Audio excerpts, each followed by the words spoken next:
할렐루야. 커밍 워커라는 학자는 사람이 성공하기 위해서는 반드시 네 가지가 필요하다. 첫째가 IQ, 지능 이야기했습니다. 현대는 머리 싸움의 경쟁 시대이기 때문에 지능이 낮으면 되는 일이 없다.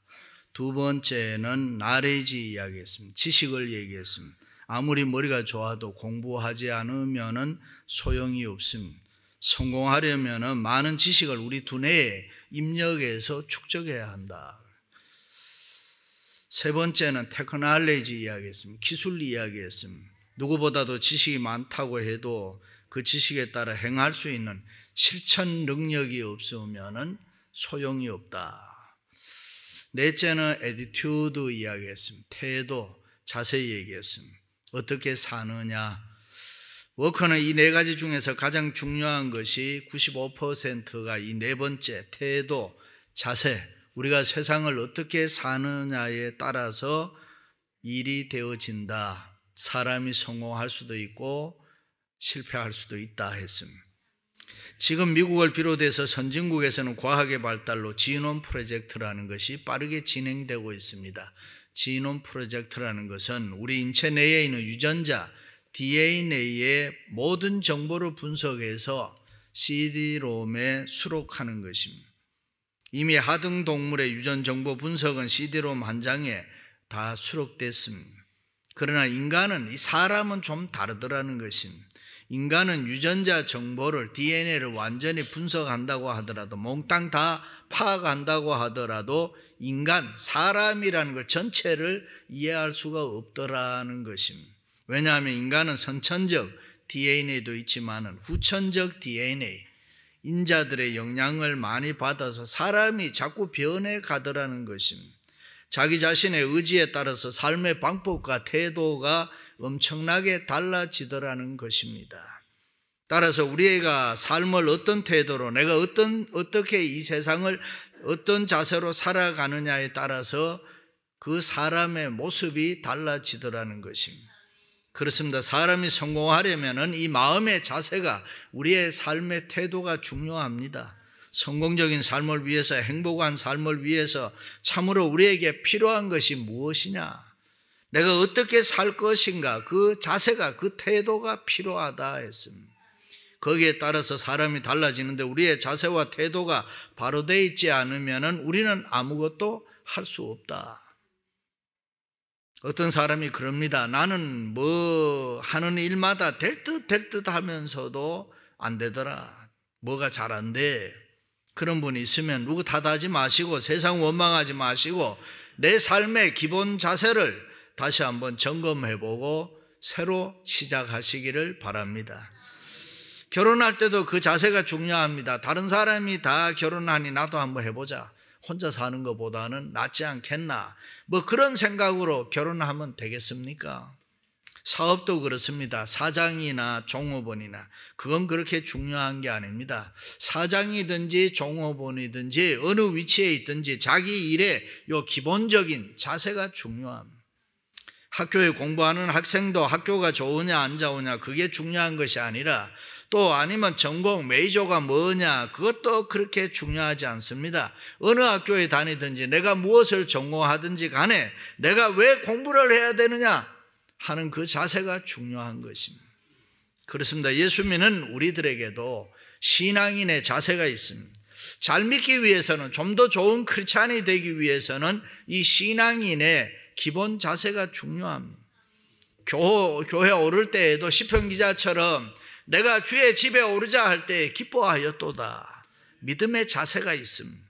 예배할 때에도 예배하는 자는 영과 진리로 예배하는 예배자의 자세가 있습니다.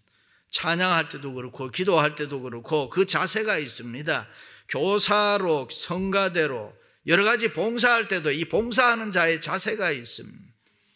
교회 와서 성도들을 만날 때도 그 자세 그 태도가 있습니다.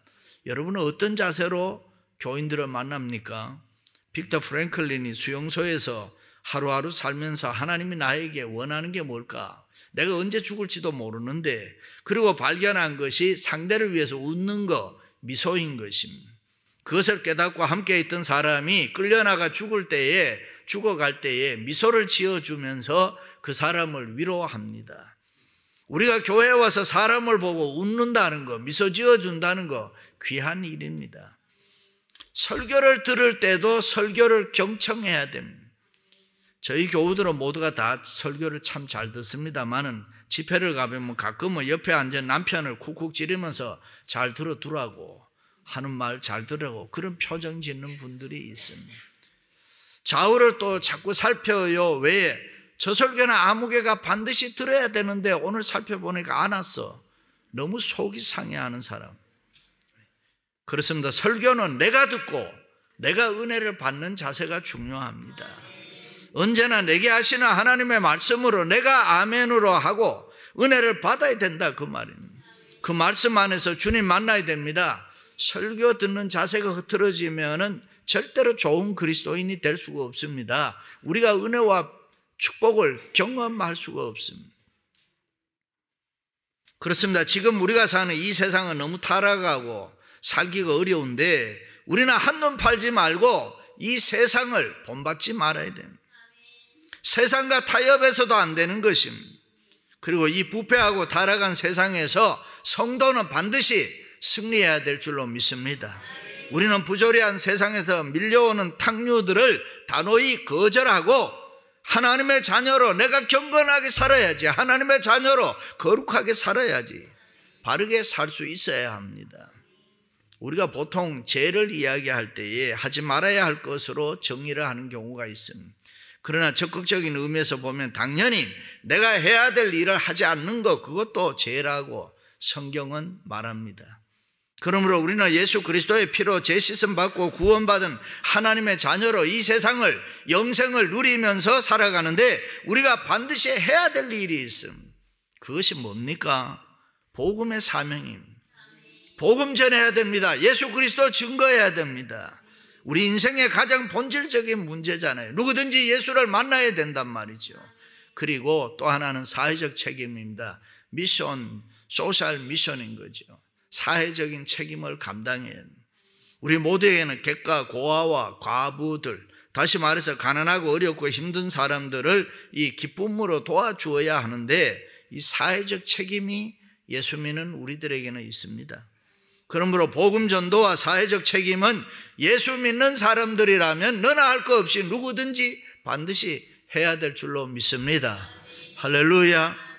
사랑하는 성도 여러분, 우리 모두가 성령 충만한 이 실력 있는 성도가 되어서 복음 전도의 사명과 사회적 책임을 잘 감당해 나갈 수 있기를 주님의 이름으로 축원합니다. 성공에는 성공적 동기가 있습니다. 사람은 누구나 자세가 분명하면 성공할 수 있습니다. 자세가 분명하면은 회복될 수가 있고 자세가 분명하면은 부흥할 수 있습니다. 그러므로 실패하거나 틀렸으면 다시 새로 시작해야 됩니다. 신앙의 영웅 다윗은 신앙의 기본적 자세로 가장 성공한 사람으로 성경에 나타나 있습니다. 다윗이 어떤 삶으로 살았습니까? 어떤 자세로 살았습니까? 첫째는 우리는 다윗을 보면서 배우는 자세로 살아야 합니다. 첫째, 여호와여 주의 율례들의 도를 내게 가르치소서. 배우는 자세로 살아야 됩니다. 여기에 율례의 도가 뭡니까? 성경에 나타난 하나님의 윤리적 명령입니다. 세상이나 인간에 대해서 배우라 그런 말 아닙니다. 하나님의 말씀, 성경을 배우라는 것입니다. 기독교를 가리켜서 로고스, 말씀의 종교라고 합니다. 지금 우리의 삶을 무엇이 컨트롤하고 있느냐? 내 삶을 가장 지배하는 게, 통치하는 게 무엇이냐? 하나님의 말씀입니까? 아니면은 세상의 그 무엇이 우리의 삶, 내 삶을 컨트롤하고 있습니까? 현대 크리스찬의 비극은 세상적으로는 살기 좋아졌는데 성경을 너무 모릅니다. 성경을 모르니까 말씀의 지배를 받을 택이 없지요. 그래서 자기 좋은 대로 자기 마음대로 항상 생활하는 데 익숙해져 있습니다. 세상 소리만 듣고 세상에 사람들이 자기 마음대로 다 판단을 합니다. 다윗도 한때 그랬습니다. 자기가 지난날 실패한 것, 잘못한 것은 하나님의 말씀, 성경을 몰라서 저지른 일들이라고 스스로 인정할 때가 있습니다. 내가 함부로 말했던 거 몰라서 그랬다. 내가 마음대로 생각하고 살았던 거, 내가 성경을 몰라서 내가 그렇게 살았다. 그것이 얼마나 무서운 죄란 것을 내가 몰랐기 때문에 내가 그렇게 살았다. 자기의 잘못이 성경을 몰랐기 때문에, 하나님의 말씀을 몰랐기 때문에 그랬다 했습니다. 어떤 사람이 사거리에서 성공하고 행복하게 사는 비결의 지혜를 판다고 소리를 질렀습니다. 많은 사람들이 모였습니다.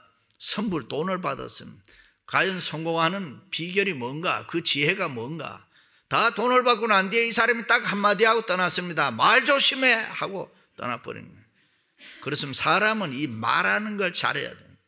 말 한마디에 천냥빚을 갚는다는 우리말도 있잖아요. 사람은 말한 만큼 살아가는 거예요.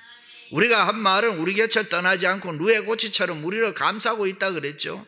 그래서 우리는 좋은 말을 많이 해야 되고, 선한 말을 많이 해야 되고, 축복의 말을 많이 해야 되고, 은혜의 말을 해야 되고, 사랑의 말을 많이 해야 되고, 위로의 말을 많이 해야 되고, 성경을 많이 읽어야 되고, 성경을 많이 듣고 고백해야 되고, 찬송도 해야 되고, 기도도 해야 되고, 이 영적인 축복의 말을 우리가 많이 쏟아놔야 되는 것입니다. 그래야 우리가 축복의 사람이 되고 은혜의 사람이 될 수가 있습니다. 일찍이 솔로몬의 입술의 열매를 얘기했잖아요. 우리가 한 말은 그대로 어디로 날아가 버리는 게 아니고 우리의 생활에 열매를 맺는다. 믿으시면 아멘. 그렇다면 우리는 지난날 생각의 실패, 말의 실패, 행동의 실패, 그 원인이 어디 있다고 생각합니까? 몰랐기 때문에. 왜 예수 그리스도를 우리가 잘 믿지를 못하느냐, 좋은 크리스찬이 못 되느냐? 모르기 때문에. 예수님 십자가에 못 박혀 돌아가시면서 그런 이야기 하죠. 아버지, 저희들을 사하여 주옵소서. 자기의 하는 일을 알지 못함이니이다. 그들이 왜 그랬습니까? 그것이 죄인 줄 몰랐기 때문에 그렇게 살아요. 그래서 다윗은 가르쳐 달라는 것입니다. 그냥 놔두면은 내가 안다고 착각하고 교만해서 내가 이 세상을 마음대로 살아갈 것이니까 하나님 나에게 성경을 가르쳐 주옵소서. 할렐루야. 그렇습니다. 신앙인의 기본 자세는 요 성경을 배우는 것입니다. 겸손한 마음으로 배워야 됩니다. 안다고 쉽게 또 정죄해서도 안 되는 것입니다. 비판하지 말아야 되는 것입니다. 우리는 언제나 배우는 자세로 겸손하게 살아가야 합니다. 사랑도 그렇습니다. 여러분 50년, 70년 살아보니까 사랑에 대해서 자신 있습니까? 그런데 왜 싸우고 이혼합니까? 20, 30대 사랑, 50대 사랑, 70대 사랑, 그 사랑이 다 다르지 않습니까? 사랑의 신비라는 것은 무궁무진합니다. 두고두고 배워야 하는 것이 사랑 아닙니까? 수십 년 함께 살아도 한 남자가 한 여자를 다 알지 못합니다. 한 여자가 한 남자를 다 알지를 못합니다. 그것이 그렇게 쉽지를 않습니다. 그래서 초대교회 성도들은 부지런히 배웠습니다. 성령이 충만해서 모일 때마다 기도하고 찬미하고 떡을 떼며 사도의 가르침을 받았다라고 했습니다. 항상 배웠다는 말이죠. 우리도 교회에서 성경 말씀 신앙생활 항상 배워야 할 줄로 믿습니다. 할렐루야. 사도행전에 보면은 백부장 고넬료가 식구들과 친척들을 다 모아놓고 베드로를 경건하게 기다리고 있다가 베드로가 나타나니까 그 앞에 가서 넙죽 엎드려 꿇어 엎드렸습니다. 그리고 이렇게 말했습니다. 이제 우리는 주께서 당신에게 명하신 모든 것을 듣고자 하여 다 하나님 앞에 있나이다. 고넬료의 말씀 듣는 자세, 하나님 앞에 있나이다 하면서 이 베드로 앞에 넙죽 꿇어 엎드리는 그 모습을 갑자기 그런 고넬료를 보면서 베드로는 미안해서 왜 이러느냐고 그를 붙들어 일으키면서 나도 사람이니 이러지 말라고 그렇게 이야기합니다. 고넬료의 겸손한 태도, 성경을 배우려는 그 태도 때문에 베드로는 규례를 어기면서까지 세례를 베풀고 축복해 주었던 것입니다. 할렐루야. 두 번째는 순종하는 자세로 살아야 합니다. 나로 하여금 깨닫게 하여 주소서. 내가 끝까지 지키리이다. 내가 주의 법을 준행하며 전심으로 지키리이다. 우리는 날마다 성경을 배우고 실천해야 되는 것입니다. 우리가 하나님의 말씀을 실천할 때에 우리 가정이, 우리 자녀가, 또 우리의 사업이 은혜와 복을 받을 줄로 믿습니다. 그러므로 교회는 예수 그리스도를 머리로 해서 지체된 우리들이 성경 하나님의 말씀에 순종해서 각각 믿음의 분량대로 봉사하고 헌신하고 충성해야 되는 것입니다. 우리가 쓰고 있는 이 안경이 때로는 불편합니다. 그러나 눈이 나쁜 사람에게는 안경이 짐이 아니고 자유입니다. 이걸 쓰면은 확 밝아진단 말이죠. 제약이 아니고 축복인 것입니다. 오늘도 조국에서 들려오는 소식은 슬픈 소식이 있습니다만 요즘 한국에 나가면 이 지하철 참 잘 돼 있습니다. 그런데 지하철이 레일로드를 떠나면 자유할 것 같지만 레일 위를 달릴 때에 힘이 있고 자유가 있는 것입니다. 마찬가지로 성경 말씀은 우리의 삶의 제약이 아닙니다. 말씀을 배우고 말씀을 실천하고 순종해야 그 말씀이 힘이 되고 은혜가 되고 축복이 되고 사람답게 살게 되는 것입니다. 말씀에 순종할 때에 우리에게 은혜가 되고 축복이 되고 참 자유함이 주어지는 것입니다. 믿습니까? 그렇습니다. 우리가 깨닫고 배운 것이 있으면 순종해야 하는 것입니다. 생각으로만 배우는 것이 아니고 몸으로 부딪히면서 배우는 것, 그것이 깨달음의 배움입니다. 보통 평소에 나는 안다고 생각했는데 막상 부딪혀 보니까 나는 모르는구나. 실감할 때가 너무 많습니다. 이론적으로 논리적으로 합리적으로 내가 분명히 이것은 성공하고 되는 일인데 그런데 안 되는데 어떻게 합니까? 그래서 다윗은 순종을 이야기합니다. 우리가 잘 사는 방법이 있습니다. 축복의 문, 하늘 문을 여는 방법이 있습니다. 그것은 바로 하나님의 말씀에 순종해야 된다. 할렐루야. 베드로를 비롯한 예수님의 제자들이 밤이 맞도록 수고를 하였으되 얻은 것이 없지만은 말씀에 의지하여 그물을 내리리이다. 영어 성경에 보면 nevertheless, 그럼에도 불구하고라는 부사가 하나 딱 들어가 있습니다. 내 생각은 아는데 나는 그렇게 생각하지 않는데 하나님의 말씀이니까 내가 순종하겠나이다. 그럴 때 그물이 찢어지도록 고기를 잡았다. 그것이 순종이 주는 축복인 줄로 믿습니다. 할렐루야. 그렇습니다. 말씀의 순종은 기적을 일으키는 것입니다. 말씀의 순종은 우리로 하여금 은혜와 복을 얻게 하는 것입니다. 그래서 다윗은 내가 하나님의 말씀을 전심으로 준행하겠나이다. 예수님께서도 순종의 원리를 알았기 때문에 내 뜻대로 마시고 아버지의 뜻대로 하옵소서. 아버지의 뜻대로 사는 것이 순종입니다. 엘리야 선지자가 사르밧 과부에 가서 마지막 남은 떡 한 덩이 달라고 했습니다. 그 떡이 어떤 떡입니까? 아들과 같이 구워 먹고 죽으려는 마지막 떡덩이를 달라고 합니다. 여러분 줄 수 있겠습니까? 그런데 이 과부는 그 떡을 하나님의 종 엘리야에게 줍니다. 그 순종으로 가루통에 가루가 기름병에 기름이 마르지 않는 은혜와 축복을 받게 되는 것입니다. 할렐루야. 마지막으로는 헌신하는 자세로 살아야 해요. 나로 하여금 주의 계명들의 길로 행하게 하소서. 내가 이를 즐거워함이니이다. 여기 길은 보통 길이 아닙니다. 옛날 성경은 첩경이라고 되어 있습니다. 길은 길인데 빨리 달릴 수 있는, 우리말로 하면 프리웨이, 고속도로를 이야기합니다. 솔로몬의 잠언에도 보면 그 우편선에는 장수가 있고 그 좌편선에는 부귀가 있나니 그 길은 즐거운 길이요 그 첩경은 다 평안이니라. 미국에 와서 첫 번째 느낀 것이 길 도로가 정말 잘 돼 있지 않습니까? 요즘 한국도 도로가 참 잘 돼 있더라고요. 우리 마음에 하나님의 말씀을 듣자마자 그대로 행하는 참 길, 프리웨이, 첩경, 이것이 있어야 된다. 그러면 말씀을 들었는데 마음의 길이 복잡해서 꼬불꼬불한 오솔길이 되어서 잘 가지를 못하는 거야. 말씀대로 살지를 잘 못하는 거야. 그래서 시원하게 뚫린 거침없이 달릴 수 있는 이 시온의 대로가 내게 있게 해 주옵소서. 할렐루야. 친구 목사님이 미국에 왔는데 어떤 목사님이 데리고 이제 프리웨이를 달리는데 카풀라인을 간 거예요. 근데 그 목사님이 가만히 보니까 옆에는 트래픽 잽이 심한데 이 카풀라인은 막 달린단 말이죠. 여기는 왜 카풀라인이 이렇게 사람이 이리 없냐 이래 말을 한 거예요. 그러니까 미국에는 여기는 목사님들 다니는 길이라고 이렇게 얘기를 해줬는데 이 목사님이 철석같이 그대로 믿고 서울에 가서 하는 말이 미국에는 가니까 목사님들만 다니는 고속도로가 따로 있더라. 일찍이 다윗은 주께 힘을 얻고 그 마음에 시온의 대로가 있는 자는 복이 있도다. 그렇습니다. 우리의 마음에 장애물 없기를 바랍니다. 시험거리 없기를 바랍니다. 다윗은 배운 대로 순종하기를 원했습니다. 배운 대로 살기를 원했습니다.